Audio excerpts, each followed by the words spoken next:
Baiklah, Assalamualaikum warahmatullahi wabarakatuh. Saya Diah Hostahini dengan NIM 2005040001. Saya merupakan mahasiswi program studi Ilmu Hukum Fakultas Ilmu Sosial dan Ilmu Politik Universitas Maritim Raja Ali Haji. Di sini saya sebagai pemenuhan untuk tugas akhir mata kuliah Hukum Dagang Maritim, di mana saya mendapatkan bagian pembahasan mengenai asuransi kerangka kapal. Jadi di sini saya mengambil analisis putusan nomor 301/PDT-G/2019/PN-SBY. Jadi di mana duduk perkaranya ialah adanya objek yang dibeli oleh penggugat berupa kapal motor Taruna Putra 3 yang sebelumnya bernama Ika Permai, dan sebelum Ika Permai kapal motor tersebut bernama Koimaru. Jadi sekitar bulan Agustus tahun 2013, tergugat 1 memberitahukan kepada penggugat bahwasanya ia telah mendapatkan perusahaan asuransi yang bersedia menanggung asuransi kapal dan meminta penggugat untuk membayar premi melalui tergugat 1. Jadi pada tanggal 5 September 2013, penggugat telah membayar kepada tergugat 1 itu sebesar Rp125.400.000, yang mana uang tersebut diperuntukkan sebagai titipan asuransi, di mana penyetor atas nama penggugat adalah seorang yang bernama Richard Towoliu yang beralamat di Semarang Indah, Surabaya.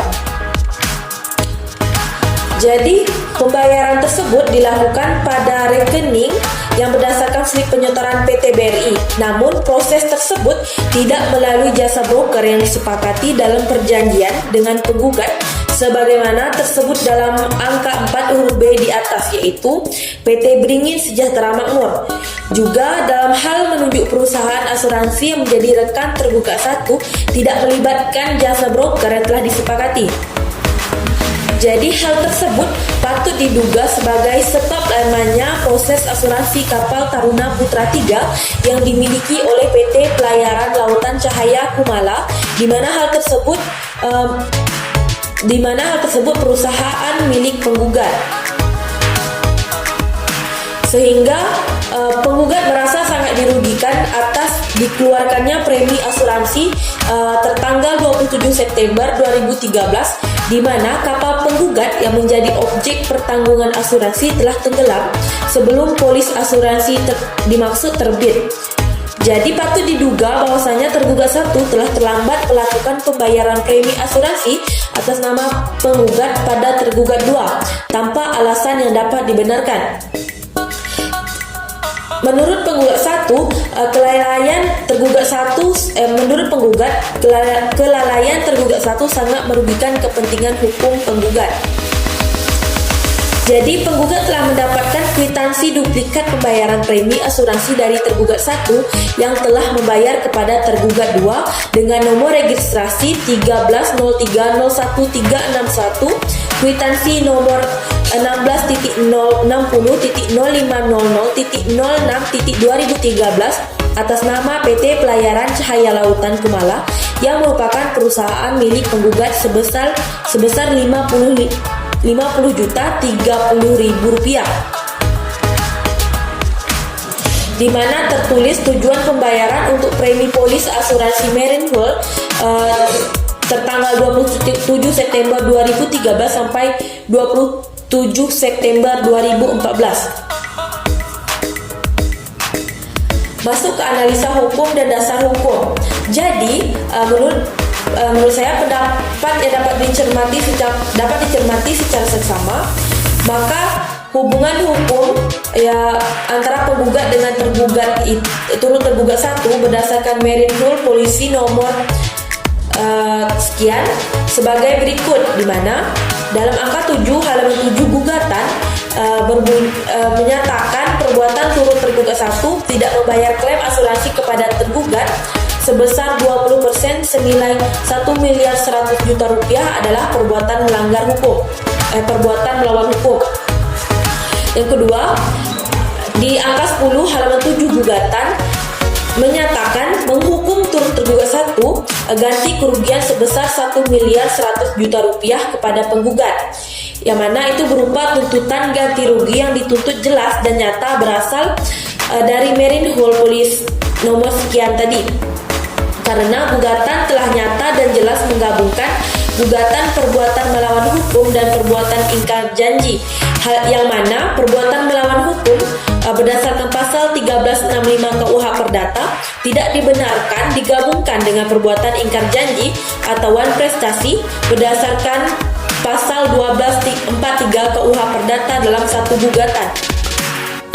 Jadi sejalan dengan jurisprudensi tersebut, tetap putusan Mahkamah Agung RI nomor 1870/PDT-1984 tertanggal 24 April 1986 dan putusan Mahkamah Agung Republik Indonesia nomor 870/PDT-1997 tanggal 29 Januari 2001 menyatakan penggabungan gugatan perbuatan melawan hukum dan perbuatan ingkar janji.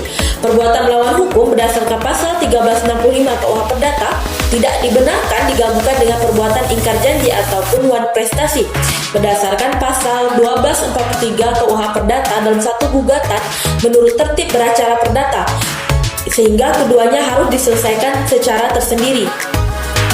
Serta putusan Mahkamah Agung Republik Indonesia nomor 2452/PDT-2009 tanggal 28 Oktober 2010, yang mana dalam pertimbangannya Mahkamah Agung menyatakan bahwa karena gugatan penggugat merupakan penggabungan antara perbuatan melawan hukum dan prestasi, maka gugatan menjadi tidak jelas dan kabur atau obscur liber.